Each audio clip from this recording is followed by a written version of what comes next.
Alright, check this out, y'all. I hope you guys get to see this on your bikes. We're at 75,008 miles.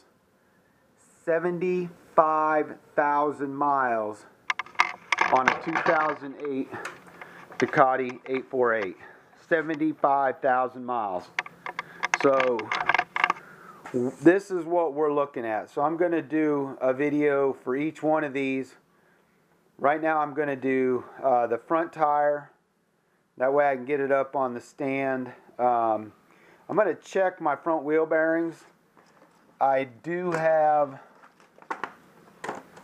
a set of new wheel bearings and new seals. These may or may not go on today. If they go on today, this video is going to go long. I'm not going to video me putting bearings in the wheels. Maybe I might put the bearings in the wheels, but I'm not going to show you me taking the bearings out, because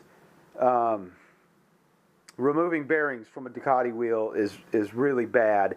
It's if you've ever done it before, it's painful. It's something you don't want to see in a video, and yeah, it hurts me to do it, because the bike really, the front wheel really takes a lot of abuse getting those bearings out, and an inverted bearing puller does not do the trick.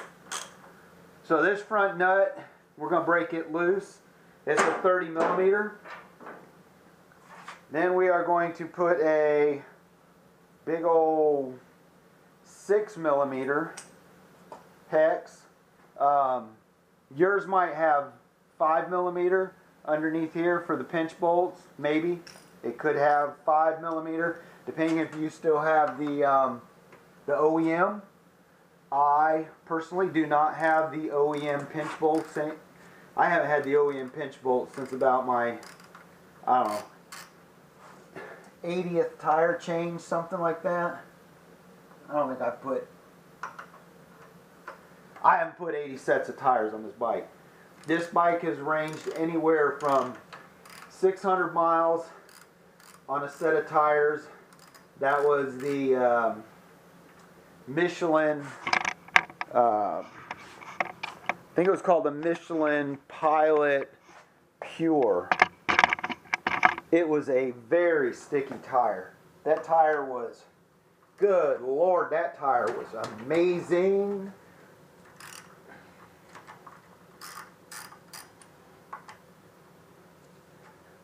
But we're going to go back. I have a set of Dunlop RoadSPORT IIs, and that's what we're going to put on this bike today, because I've got 3 or 4 sets laying around.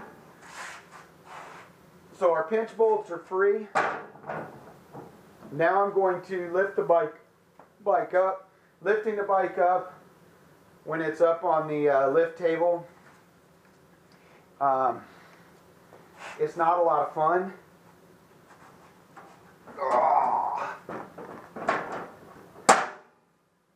If this Chinese imitation diamond plate wasn't on the lift table, it could be better, it could be easier. But we're up in the air now, so let's take our calipers off. It's amazing, you put these calipers on with 28 foot-pounds, and taking them off, it sure doesn't feel like 28 foot-pounds.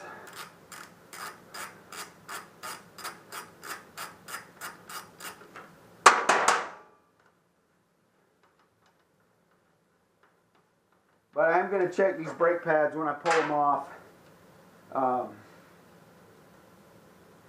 I'm pretty sure there's something going on with my rear brake. Because there are times that I'll go into a corner and I'll drag that rear brake and my pedal just goes just right to the ground. So what I'm doing is I take this caliper and I just give it a little bit of a twist on the brake rotor. Yeah, so I've got more than half of my brake pads left right there. So I'm good with that. Those are the EBC HH pads that I run. Oh. Oh.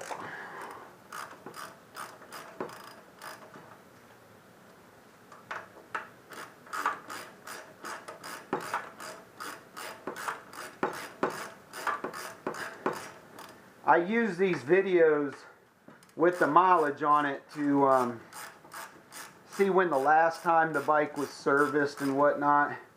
And I don't know if I have a video where I put brake pads in here.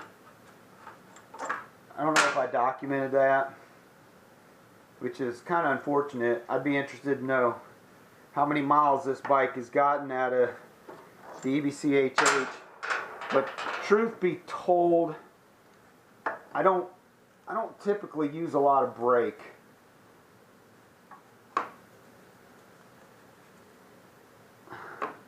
The engine braking is so amazing on an 848. Yeah, see, that's not too bad. I don't even know if I have a set of pads laying around.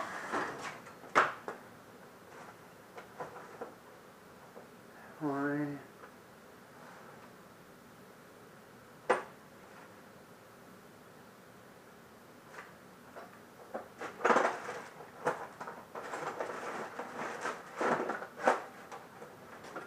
Yeah, even if I wanted to, I don't have a set of pads for this bike for the front. I do have pads for the rear, which is kind of a little bit odd, sort of.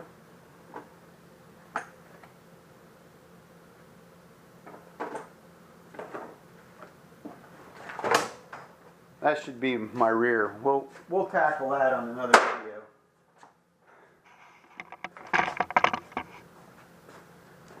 But I'm going to say I probably go through 3 sets of rear brakes to every set of front brake. But if you spent time on a Ducati, you already know that rear brake isn't very good.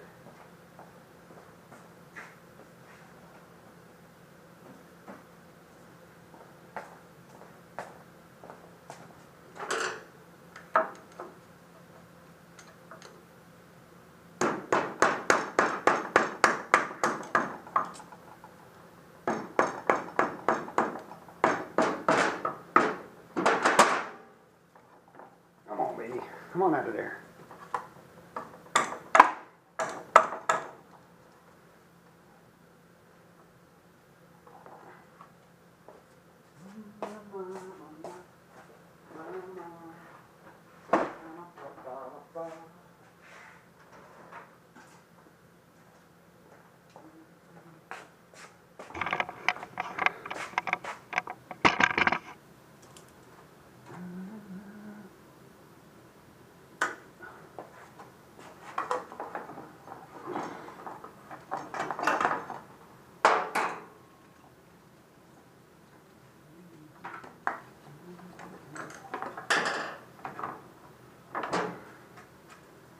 Alright, now if you watch any of my other videos, it's a little tiny bit important to pay attention where your spacers go. But if you're not paying attention, the small spacer is on the right hand side. Small spacer is on the right hand side. And it's usually true about every motorcycle. Some of the modern ones, maybe not so much, but typically it's because the speedometer was on the left hand side back in the day. So there's usually a wider spacer on the left hand side compared to the right hand side. But the wide one, there's the wide one, left hand side.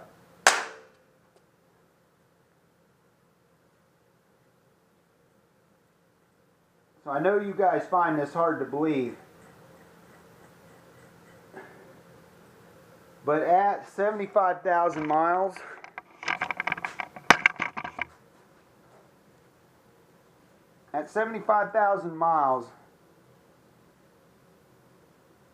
Man, my bearings feel really good. Yeah, so I'm not going to replace those today. I'm gonna hold off on putting new bearings in until 100,000. How's that? Come back and watch my 100,000 mile video. Because right now, my seal still feels like rubber. My bearing has like no kind of drag whatsoever in it.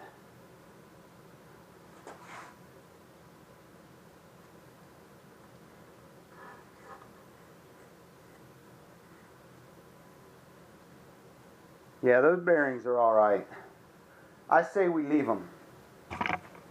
So let's go over here. My garage, my tools, my rules. I got that sign from a buddy of mine, Mike Compasso. If you're watching this video, thank you very much for that. I got to plug in all my tools. When the home builder built my garage, he gave me that outlet. He gave me a 15 amp outlet. So I had to come in behind him and run a 20 amp.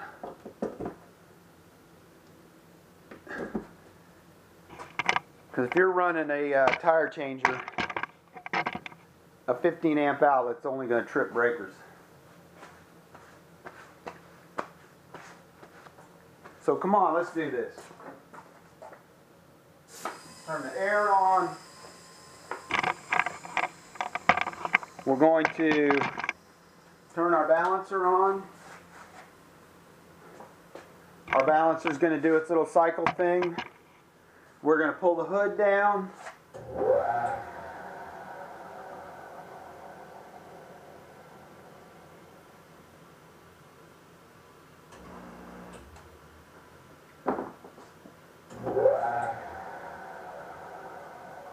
This kind of sort of calibrates it.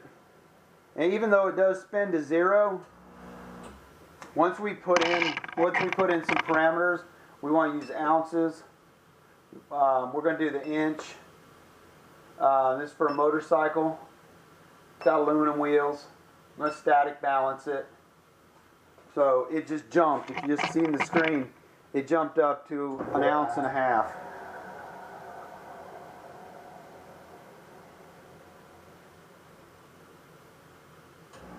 So there's our 0.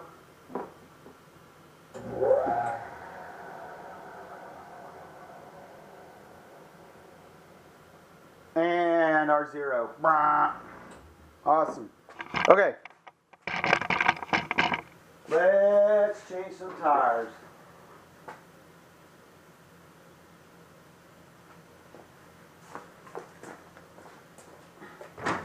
So we got our wheel. We're going to remove our cap. I'm going to put this cap over on the balancer.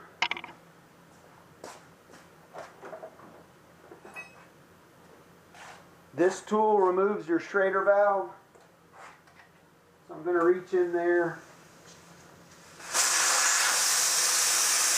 There's my Schrader valve. I use Schrader valve with the clear O-ring.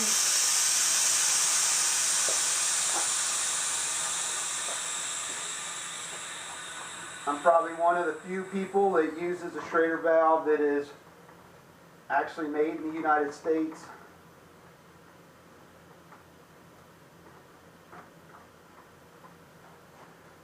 Okay.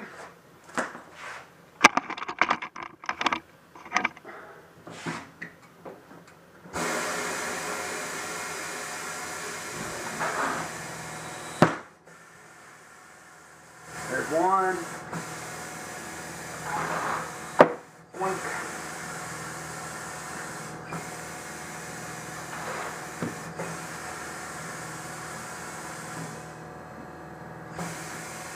If you have a 2008-2009 848, you're kind of lucky because you got the good wheels.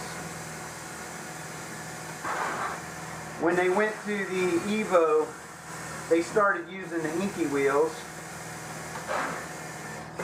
And not that I have anything against an inky wheel, because I had inky wheels on my Datsuns.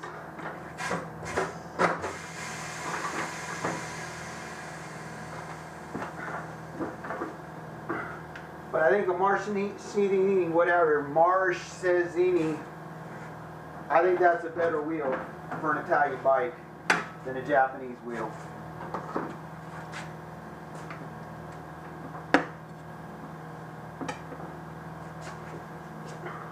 Are you watching me or are you watching the floor?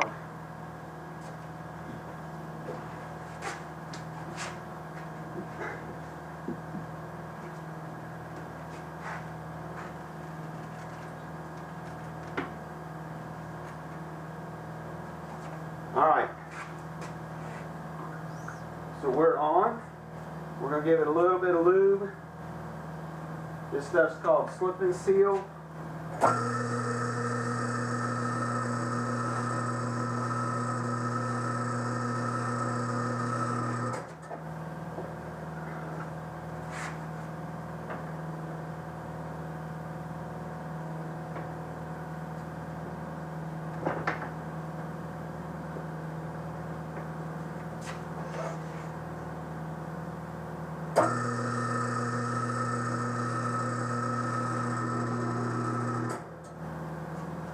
And you can see how this wheel, I am wore out here and here, but I have plenty of rubber in the middle. I'd like to say that's okay, but man, that transition from side to side is scary.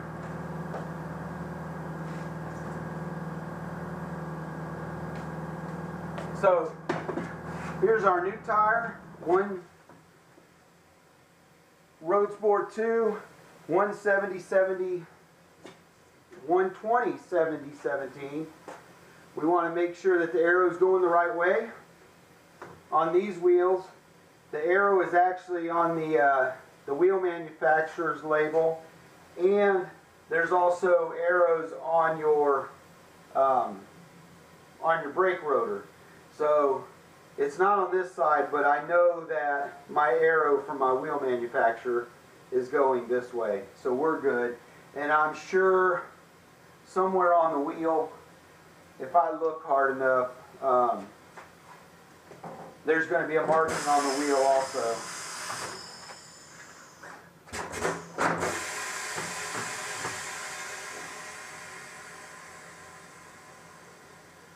So on my wheel, right here, there's an arrow that goes this way. On my tire, you know I just had it. So on my tire, my arrow is going this way, clockwise. My wheel's going clockwise. And then we look for this stupid dot. So a lot of people believe in that dot, but that dot doesn't really mean anything.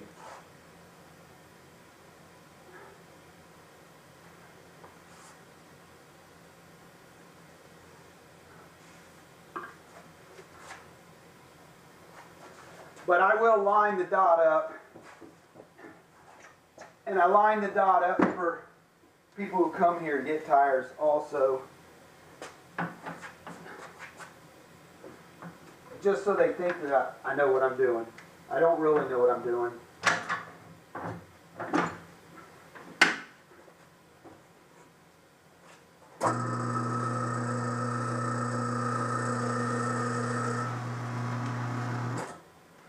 Let me show you something. So sometimes when you're mounting a tire, this bead right here, there might be an imperfection like that on the tire. There might be an imperfection along this bead right along here, and the tire machine might rip off a chunk of this rubber. If you're ever watching your mechanic or you see somebody and a chunk of this inner bead here comes off with the tire machine, don't worry about it. It's not that big of a deal. It's not. This isn't where your tire seats. Your tire actually seats out here on the outer edge. So yeah, don't think that you're going to crash or it's going to ruin the tire just because that bead got a little bit torn. Because your tire will still ride just fine. Just fine. There's no need to go ballistic and yell at the guy working on your motorcycle because a chunk of rubber came off the tire.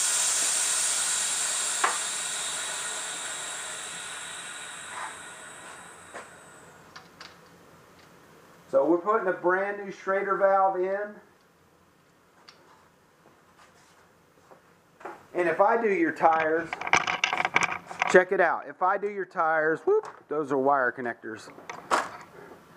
I give you a choice of what color 90-degree valve stem you want. If you don't have a choice, if you don't ask me what color, I always put gold. So just know, if you come here and you want me to put tires on your bike, and you don't tell me what color valve stem you want, more than likely you are getting gold. I like gold because gold is super easy to see. So when you're adding air to your tire, it is really easy to find that gold valve stem. That, and if you have have Olin suspension, that gold matches your Olin suspension pretty well. This thing's telling me my battery's low.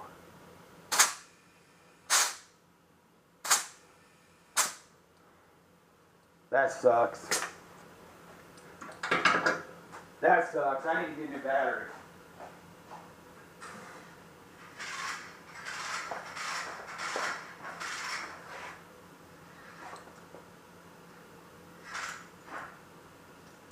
Alright, let's try again. Let's try again. So we're at 43.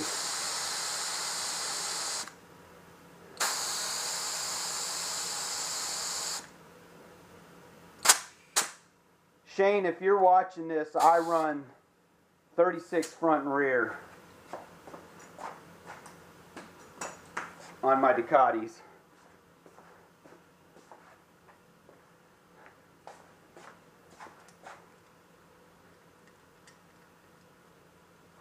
Alright, so I'm not going to take the wheel weights off. I'm going to put you over here so you can see what's going on though. I'm not going to take the wheel weights off. There's already a 1/4 ounce by the valve stem that I put on there to balance it originally. But there's also 1/2 ounce from the last actual tire balance.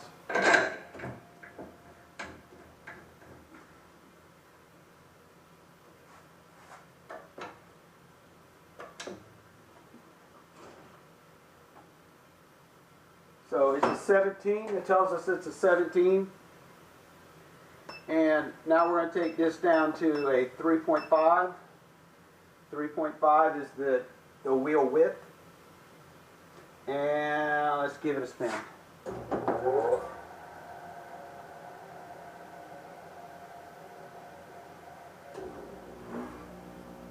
So it's asking me for 1/2 ounce somewhere. And I already know there's 1/2 ounce. So this wheel will probably not take any weight at all. So this set of tires, this one tire, not the set, but this one tire is probably pretty well balanced.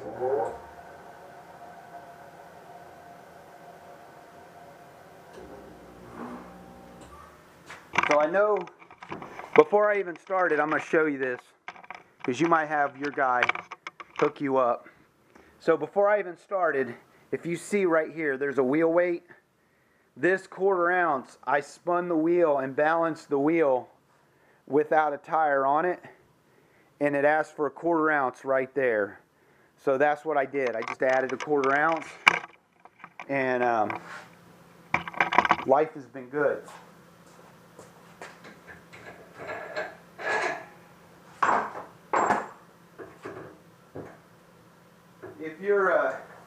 If you're a regular person that comes here to me to do your tires often, I will do that. I will go ahead and balance your wheel without any tire on it and make sure that your wheel is 100% balanced. And then when we put the tire on, it takes a lot less weight. It works out pretty good. Alright, so we are going to lube up the, we're going to turn off the air first. We're going to lube up our spacers. So I'm using Lubrimatic marine grease. And if you look at your seal, there's always a little lip in your seal. So that's where we're going to put our grease. We just fill up that little lip in there. And then when we drop our spacer in, and this marine grease isn't there for lubrication.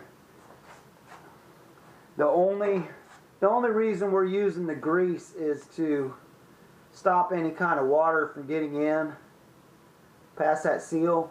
And that's probably why my bearings are looking as good as they do, is because water has never penetrated into it. Now we're going to take some Lubrimatic marine grease and we're going to put it on our axle.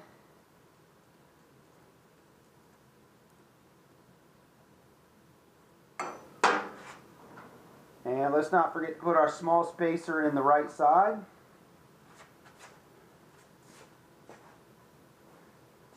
I'm going to get me a beautiful pink paper towel.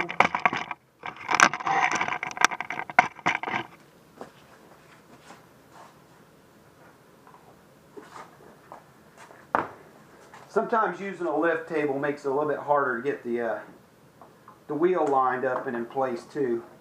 On the floor, I typically just take my foot and I can line everything up with my foot. Come on, sweetie.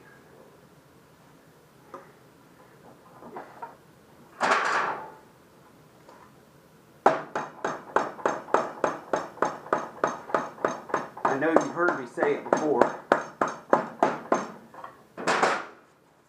Go ahead, tell me. Say it, go ahead. But Mike, you should never beat on your Ducati with a hammer. What are you thinking? I know. That's on me. So I'm going to put this nut on.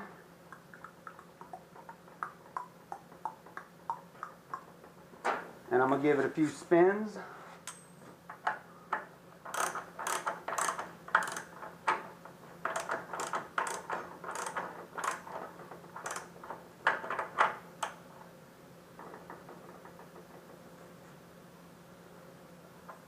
So it's not torqued down, and I'm going to go to my caliper.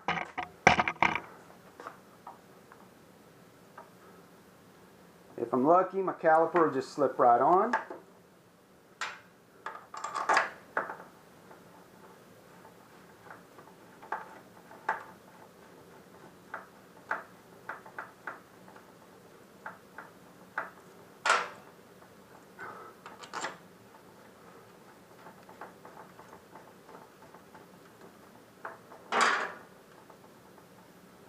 You know, let me tell y'all, the Ducati 848 is really just simply an amazing bike. If you've never had a chance to ride one, you really should. I like the 848. I like the 1098. But the 848 is just so much better bike than the 1098. The 1198 is just insane. Alright, so we got a torque wrench on here now.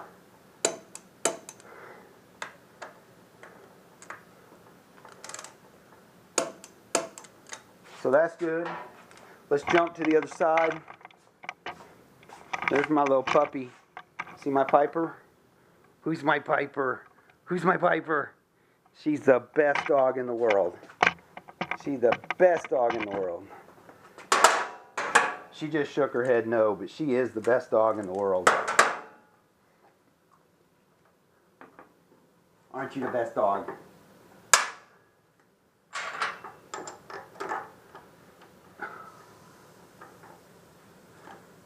Alright, got that. Got that one on. Now there's no need for you guys to jump up and down on your bike like a madman to align it. It's not really the proper way to align the front end of your motorcycle. There's an easier way. It's tried, true, tested. It's done at pretty much every freaking racetrack.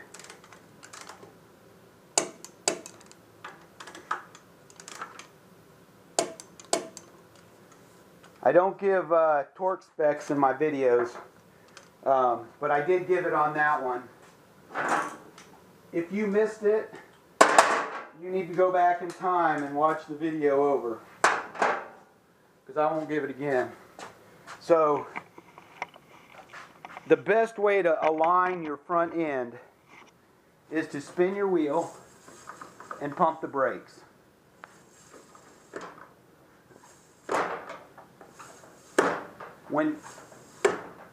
When that brake catches like that, everything falls into place. You can doubt me all you want. I don't care. I want to do this side first. So, I'm going to drop this thing down.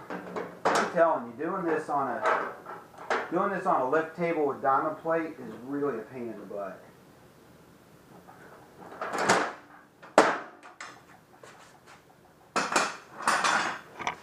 But if you're putting a bike up, use swing arm stands. Don't use a center stand on your motorcycle on the lift table.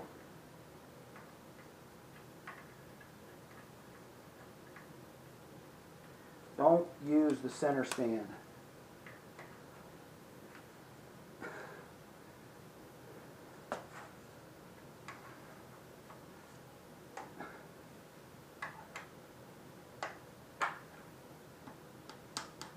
Click, click. Click, click. Click. Click. Click. Alright, so this side's done. Now we want to tighten down our axle nut.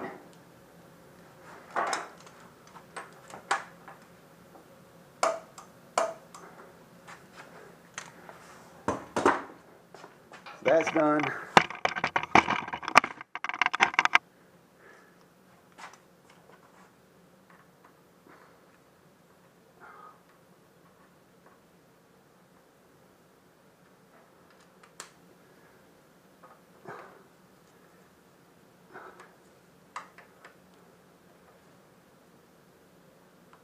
Click.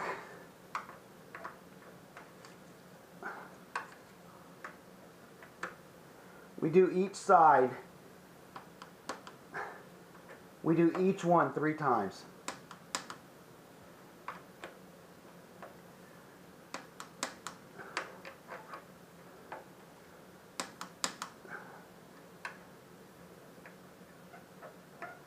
Oh, where are you? No Vaseline there. I couldn't find it. So that's it. So folks, that is new front tire. So we're going to come over here. We check this.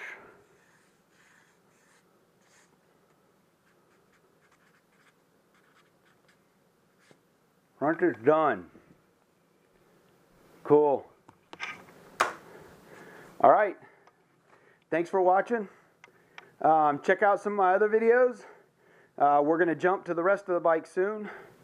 The oil change will probably be the next video I do.